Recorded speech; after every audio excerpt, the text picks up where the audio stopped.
Huvo, salutations, and a clenched fist salute, YouTube renegades. Welcome y bienvenidos once again to the one and only Outlaw News, the small 1,500 plus sub nobody platform on YouTube that sprays the YouTube yarda with a flare tip can of Krylon Glecha. I am your host, the YouTube Magonista, the cyber rebel, the cholo journalist, the voice of the barrio, the voice of the vato loco, the voice of the voiceless. ¿Qué pasa, cyber raza? Hope all is well in cyber vato land, and everyone is here today either 113 or 114% activated and strapped with their critical thinking beanies on extra tight, cyber posse. So, if we're suited and booted, let's mount up, Outlaw Posse, and ride to the dark side of YouTube. Though, we will surf through the dark valley of snitch influencer channels. An outlaw will fear no snitch influencer's lies or manipulation. Now, my keyboard banditos, that we set the tone for today, YouTube renegades, with our outlaw official credo, let's get activated and begin to bust a cyber drive-by.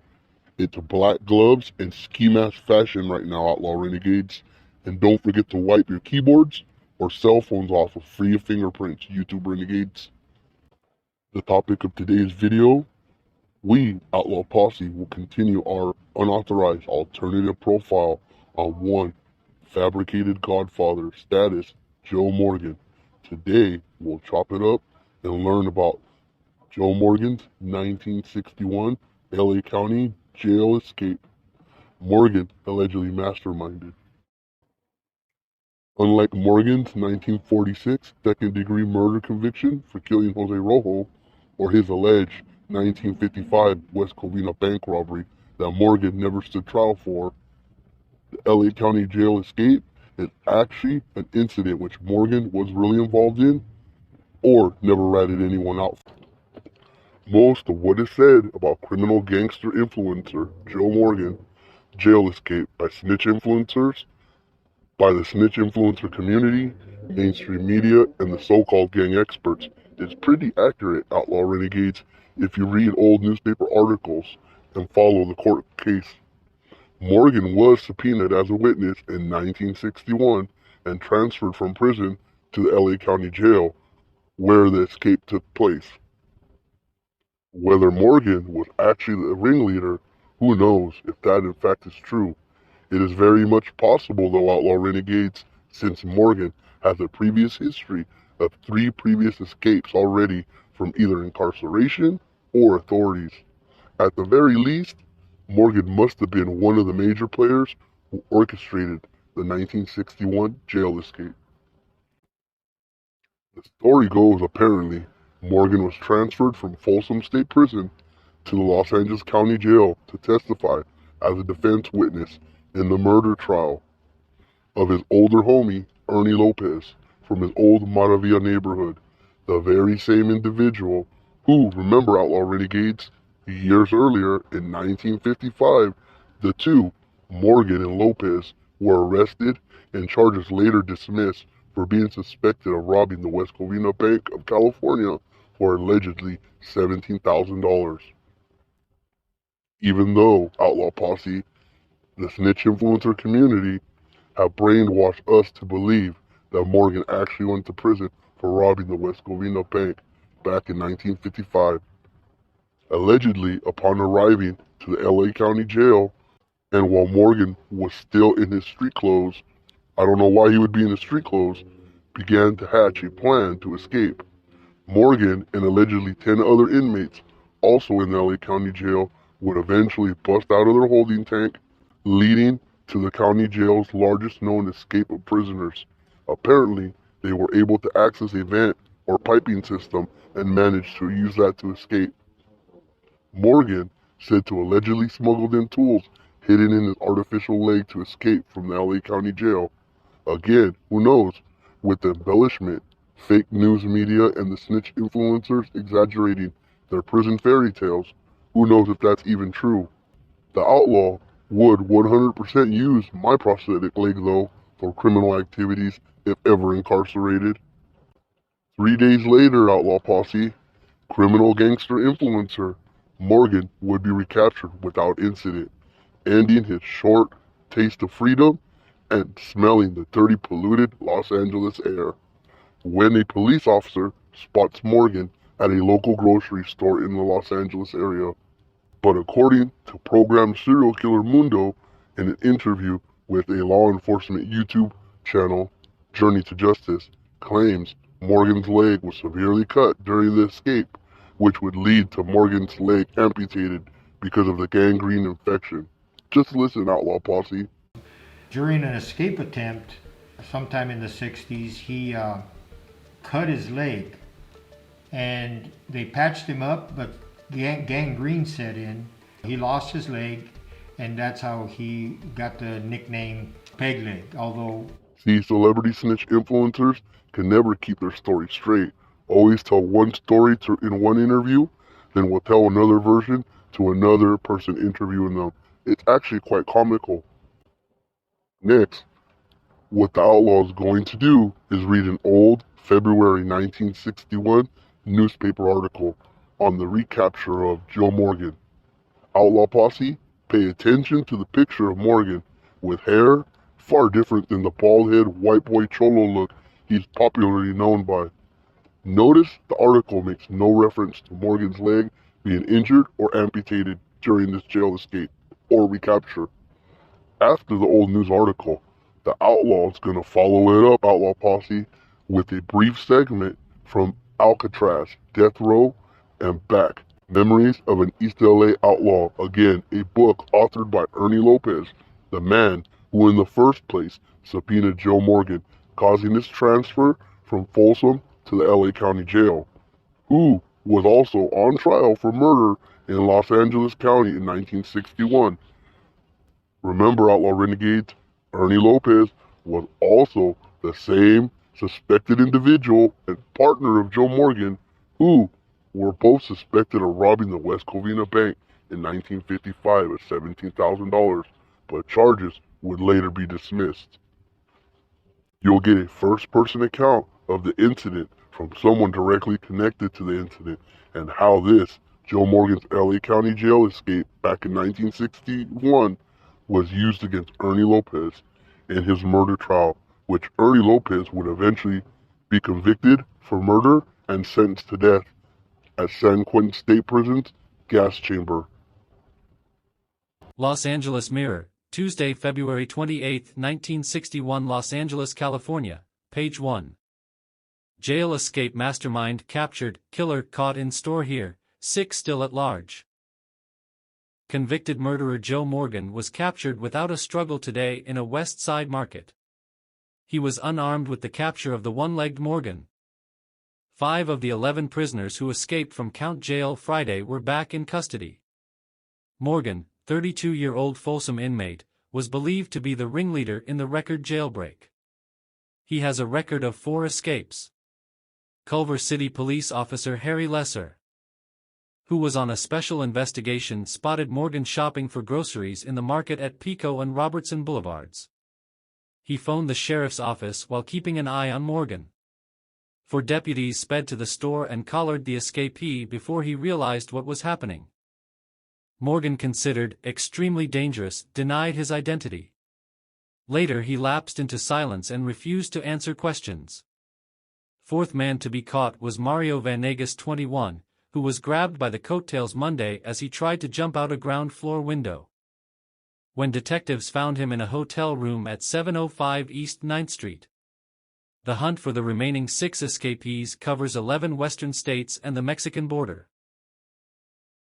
This segment read is from To Alcatraz, Death Row, and Back, Memories of an East LA Outlaw, authored by Ernie Lopez. Chapter 14, Judgment, once again, page 187. And begins as followed. The trial had one more twist, that I have not mentioned yet. I had subpoenaed a witness from Folsom to testify on my behalf. When he arrived from Folsom, he was held over in LA County Jail, from where he and 13 other men escaped before the trial. The newspapers and television stations covered the story, and reported that I had subpoenaed this witness from Folsom for the sole purpose of helping him set up an escape. during the trial. We made a motion for a new trial on the grounds that the jurors had been prejudiced by the newspaper and TV coverage of the escape. The judge asked the jury members if they had read about these events, and they all said that they had not read a word about it. They admitted to having heard something about the escape, but none of them had followed the case very closely. After hearing arguments on all the points that had tainted my trial, Judge Walker still denied our motion for a new trial, and confirmed my death sentence. I remained in county jail for about 10 more days before being transported to death row in San Quentin. Both Winhoven and I went at the same time. This was in April 1961. Now please allow the outlaw to finish these old newspaper articles and book reading with another 1961 news article, which covers the jail escape court proceedings of Joe Morgan, who was charged with the LA County jail escape. It's a short, brief article, but Outlaw Renegades is very powerful in exposing the truth about Joe Morgan's criminal gangster influencer status. Escapee wins, loses in court. Los Angeles, AP. A judge dismissed jailbreak charges against Joe Morgan, one-legged murderer who led 10 other men in an escape from county jail February 24. Superior Judge Clement D. Nye ruled that expense of a trial was not warranted because Morgan, 32, is serving 5 years to life. He said he will recommend Morgan never be paroled. One of the escapees is still at large. So there you have it, Outlaw Renegades, a short, brief breakdown of criminal gangster influencer Joe Morgan's infamous 1961 LA County jail escape. Once again, strangely, Morgan is shown leniency by the courts and has yet another case dismissed against Morgan. No other jail escapee partners of Joe Morgan received the same leniency. All received additional time in prison, except for Joe Morgan. The acting superior judge, Clement D. Nye, dismissed Joe Morgan's jail escape charge on some bogus reason, claiming it would be a waste of taxpayers' money prosecuting Morgan for his 1961 LA County jail escape. Okay, a waste of taxpayers' money, they say.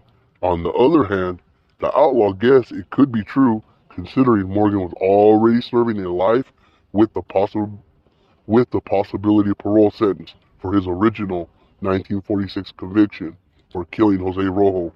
Even though a conviction for this jail escape would have ensured Morgan would remain in prison most likely for life without parole. Judge Nine, though, would go as far as to say in court before dismissing Joe Morgan's jail escape charges that he, Judge Nine, would personally recommend to obviously the California Department of Corrections and the Parole Board, which back then was known as the Adult Authority, that Morgan never be granted parole again, which, if you listen carefully, Outlaw Renegades, Judge Nye only said recommend, which basically really means nothing, cyber homies. Morgan, in fact, will be mysteriously granted parole once again a decade later after his jail escape in the fall of 1972. Morgan's granted parole, even though Judge Nine allegedly recommended Morgan never be granted parole ever back in 1961. Outlaw Renegades, Judge Nye wasn't the only government officials campaigning for Morgan, though, to remain in prison and parole be denied or delayed at the least. From the beginning, the outlaw has told you, Outlaw Renegades, the truth about prison gangs is much more complex than a stupid pair of shoes, and will not be told by some snitch influencer, mainstream media, or so-called gang experts like Alex Alonso, because these mentioned individuals are exactly the individuals whose sole purpose in life is to tell exaggerated lies about prison and gang lore to hide the truth from the public and you, Outlaw Renegades. And today, Outlaw Posse, your boy, the Cholo journalist, will begin to reveal that hidden history, which the Cyber COINTELPRO snitch influencer community rather you not know. I must warn you, Outlaw Renegades, this next saga in Joe Morgan's life will require you to open your mind to topics you may have never thought would be related to Joe Morgan, especially the rise of California's Big Four prison groups. You must be wearing your critical thinking tinfoil beanies extra tight right now, cyber renegades, because you're about to go down a rabbit hole you never thought you would, outlaw renegades. But it's necessary to connect the dots for you, outlaw renegades, to do as the outlaw did over a decade ago and find the true origins of prison gangs, who Joe Morgan really is, and why Rudy Cadena was assassinated on December 17th, 1972. Today, outlaw renegades, you'll get your first glimpse at that truth. Warning though, there's no turning back. Once you go down this prison matrix, like rabbit hole, it's a life-changing experience. There's no coming back, only pushing forward and deciding if you're a true outlaw renegade who's woke to the snitch influencers' brainwashing propaganda, or choose to remain a loyal believer of lies, a snitch fanboy, to basically blind yourself from the existence of the prison matrix. Outlaw Posse, let's not waste any time and dive into this prison matrix of a rabbit hole. Joe Morgan was once again paroled on September of 1972, like the outlaw mentioned previously, even against Judge Nine's recommendation for Morgan's parole to be denied forever. Morgan, though, also had the Secret Service, yes, the Secret Service, request Morgan's parole be denied in 1972, which they were able to have delayed till the fall of 1972. Side note, outlaw renegades, all the first early known declassified government documents regarding the Mexican Mafia, including the other three prison organizations, are from the Secret Service.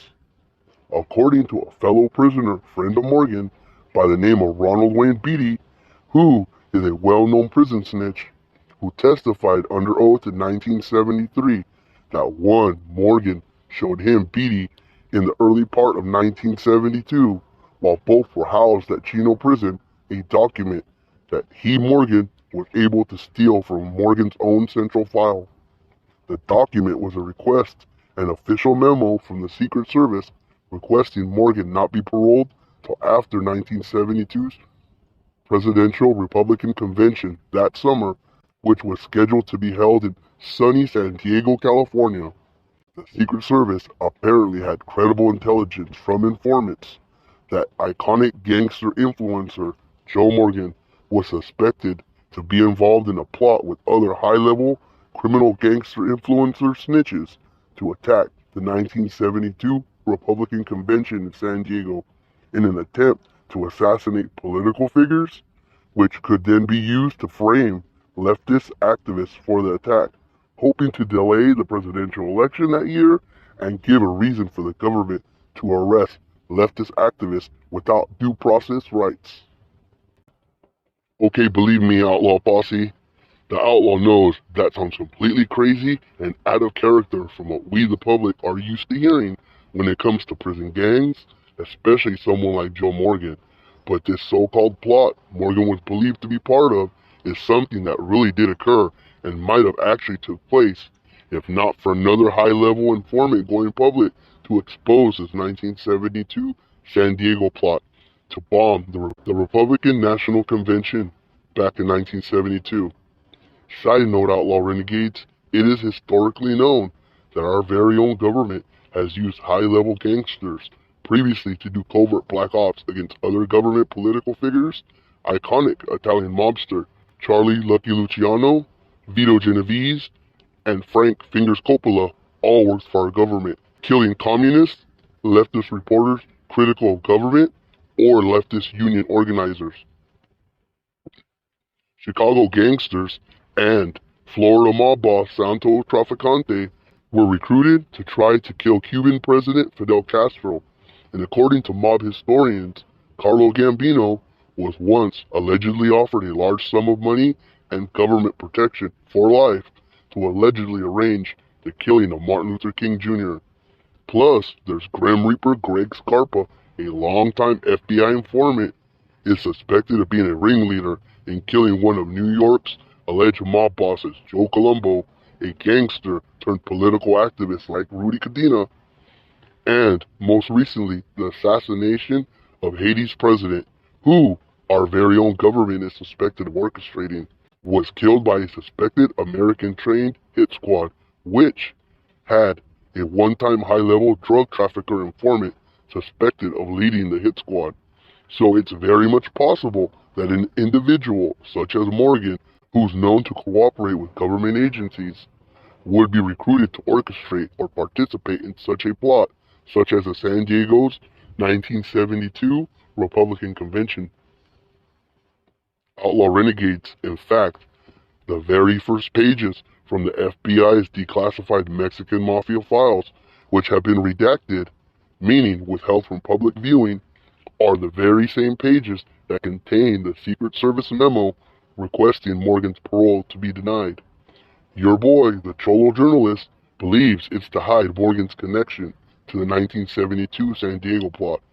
Like previously mentioned, this 1972 San Diego plot was exposed by another high-level echelon informant agent provocateur by the name of Louis Tackwood.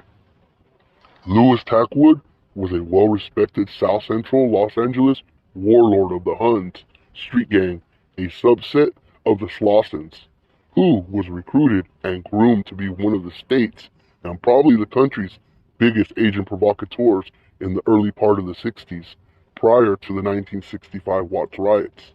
Tackwood was part of what was first called the Ghetto Informant Program. Now it's much known as the Echelon Informant Program. Please allow your boy, the Cholo journalist, to briefly profile Louis Tackwood, because he's critical to understanding this 1972 San Diego plot that Morgan is allegedly connected to. Tackwood's just not an informant whistleblower who exposed this 1972 San Diego plot. Louis Tackwood would also expose the conspiracy to kill Prison Black Panther leader George Jackson. Yes, Prison Black Panther, not BGF George Jackson. Tackwood would also publicly play a phone call between Tackwood and a high-ranking Los Angeles police officer discussing killing Black Panther and right-hand man of George Jackson, one James Carr. I talked to Mahoney yesterday. Yeah, he mentioned this morning, just in passing, that you called. Yeah, he told me what Austin said. Who? You remember where I went out and bought the dynamite? Oh, yeah. And they What did he say? He told me, hey, man, you got a man in the force named Tackwood working for you. Is that right? Yeah, that sure is kind of hurt me. They should have busted him when I got the dynamite. Yeah. And then I'm going to tell you, when went up to see James soon. Oh, yeah? Yeah. You know something, though, man? They should have killed him, though. Oh, James? Yeah. Well, the only way you're going to stop him. They should have killed him when they had a chance to in Los Angeles. I don't know what they was bullshitting around about, because I'm going to tell you, he's dangerous, man. That man's a madman. But look here. What I wanted to ask you, old good buddy.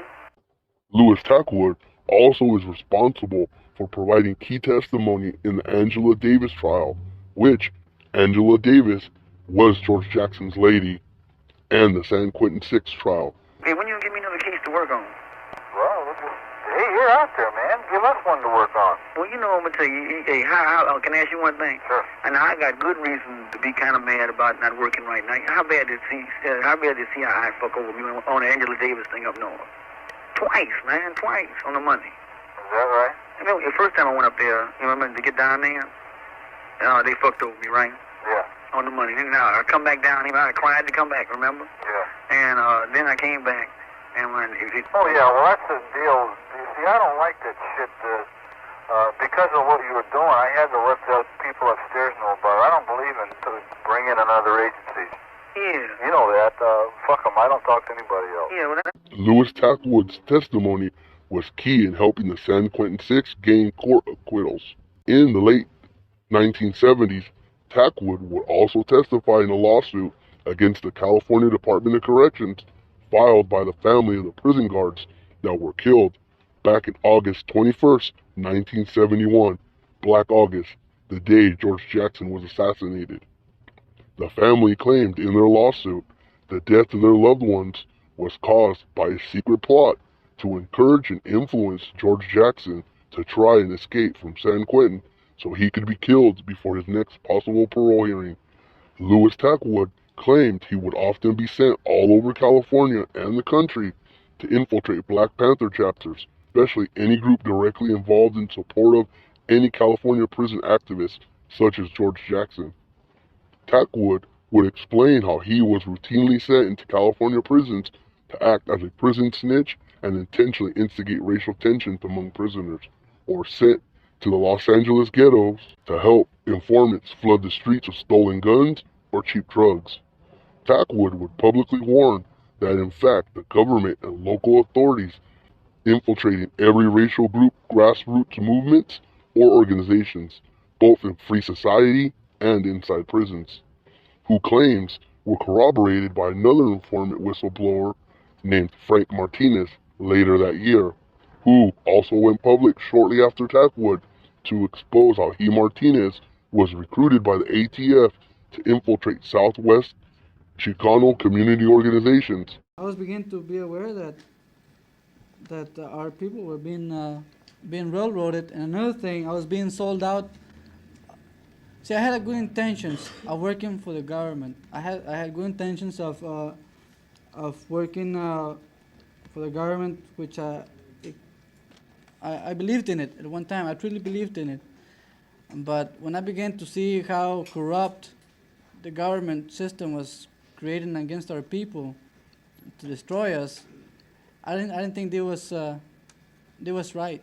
Martinez first would tell about infiltrating the Texas chapter of the Brown Berets before being sent to the East Los Angeles barrios to infiltrate its Chicano community organizations. Like Tackwood, Martinez would routinely intentionally commit illegal acts at protest rallies to justify police arresting protesters, help steal guns from military surplus, practically to give away in Chicano barrios, or to members of the Manson family to aid in the possible escape plan of Charles Manson. Martinez would eventually realize that the groups he was spying on and intentionally trying to destroy were actually really trying to better their barrios and not anti-American communist groups, as he was indoctrinated to believe.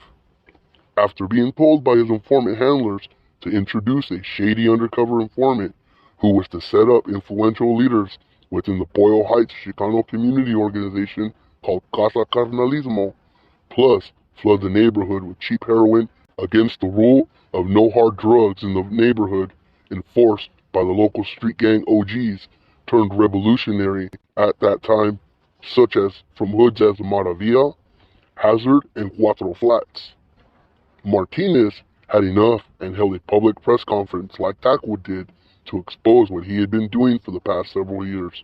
So it's not a far-fetched idea, outlaw renegades, that in fact there was a covert plan to use California's most notorious informant agent provocateurs, which in my next video profiling Joe Morgan, it will become clear that Morgan is in fact a high-level echelon informant agent provocateur for some government agency, and very highly possible Morgan was involved in this alleged attack on the 1972 Republican Convention that was originally to be held in San Diego before it was moved to, I believe it was Florida, to avoid any possible assault on the convention.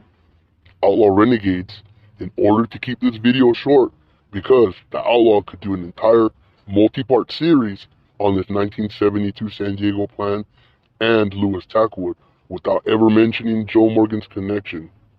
This video will end shortly, but we'll continue on the next video with Joe Morgan being paroled in September of 1972 after the Republican National Convention. Side note, outlaw renegades, this alleged 1972 San Diego plot that Morgan is suspected to be part of was intended to create a state of terror which would allow our government to declare martial law and specifically target for arrest all influential leftist political activists, which, I must remind you, one, Rudy Cheyenne Cadena, happened to be during this period an outspoken, prison reforming leftist activist who Morgan seemed to have in order to target influential leftist activists for extermination. If true that Morgan was a San Diego plan agent provocateur, like Ronald Wayne Beatty claimed, the Outlaw's next video will prove that in fact, upon Morgan's 1972 parole, he begins to orchestrate the demise of Rudy Cheyenne Cadena's peace treating which is technically classified as a leftist movement between Chicano convict prisoners. How the first suspected Mexican mafia murders to take place on the streets are actually politically motivated killings and were all Rudy Cadena loyalists who were revolutionary-minded activists both in prison and on the streets. Plus, the outlaw's gonna come with that rare exclusive fire that the snitch tubers community can't speak on. Once again, your boy, the outlaw, is gonna come through with a letter from one of the individuals who is classified as one of the first Emma-related street killings. Yes, a letter from the individual a few months prior to him being murdered. The outlaw will close today's video with a few short excerpts from Louis Tackwood's press conference and an interview with a radio conspiracy researcher, talk show host, Mae Brussel, the toughest bitch to ever wear a critical thinking beanie, outlaw posse. Mae Brussel's such a tough bitch, she knits her own critical thinking beanies, in which Tackwood explains the alleged 1972 San Diego plot and the conspiracy to kill George Jackson, plus frame the San Quentin Six. On your screen, you will also see a 1973 newspaper article from the San Bernardino Sun in which Ronald Wayne Beatty is said to have mentioned Morgan's connection to the 1972 San Diego Republican Convention.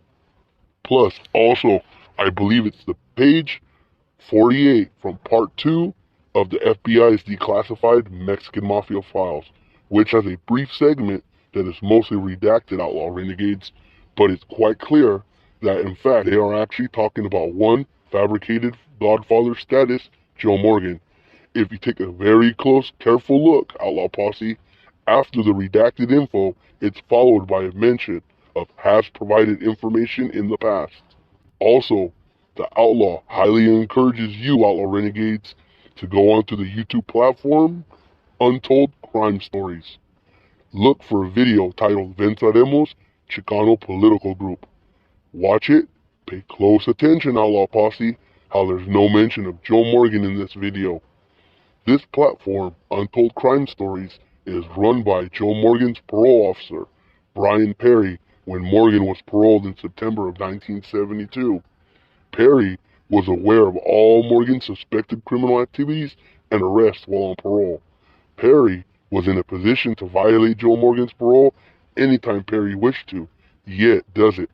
Perry's Venceremos video is a direct, undeniable proof that Morgan's some high-level snitch, like ex-Mongols national president Little Dave, that our own government and mainstream media are intentionally glamorizing Joe Morgan so individuals like Cheyenne Cadena aren't seen as a Chicano gangster influencer among the Chicano barrios. The next video will completely destroy Brian Perry's credibility and show how directly connected Morgan was to the October 1972 prison escape of Ronald Wayne Beatty and the Venceremos organization. Again, a known prison snitch who Morgan knows, but is still friends with anyways, a crime the Venceremos organization is convicted of committing. You loyal outlaw renegades are gonna learn who and what the Venceremos is. It's more than a rally cry the outlaw chooses to close his content with. It's kryptonite against the celebrity snitch influencers such as Vacaville MK Ultra test subject Mundo Mendoza. Undeniable proof there's more to Chicano prison lore than a stupid pair of shoes. A snitch, Fat Carlos Ortega, stole and gave to another snitch, Robot Salas, who apparently wasn't tripping that everyone and their mama publicly states on television, social media, books, or interviews committed the stabbing over the shoes, but never convicted of the crime. In 1973 and 1974, Sergeant William Hankins and Raymond Procunier testified before U.S. Congress that during the height of prison gang killings and warfare, 1972 to 1974, the Venceremos organization was the biggest threat to the California prison system because of their peace organizing of prison racial groups, not actual violence. So make sure you're suited and booted and on the lookout for the next video to drop very soon. And don't forget to leave a comment or simply sub, plus hit the like on today's video. And like always, remember to keep your Cortezes laced up tight and always remain 113 or 114% activated, and always strapped with your critical thinking beanies on, because there's a war out for your minds, and the only way to resist it is to be an outlaw. As always, a clenched fist salute, y venceremos. Did Los Angeles Sergeant Robert Sherrick tell you that they knew about George Jackson's escape attempt? Yes, he did, and this was verified. I only like to take the test. Now the fact that he said that he told you that was verified, but do you know for a fact that it is true statement? Well, I don't feel Mr. Bob Robert Sergeant Sherrick would have lied to me for no specific reason. I'm gonna tell you, we had confidence going, between us then.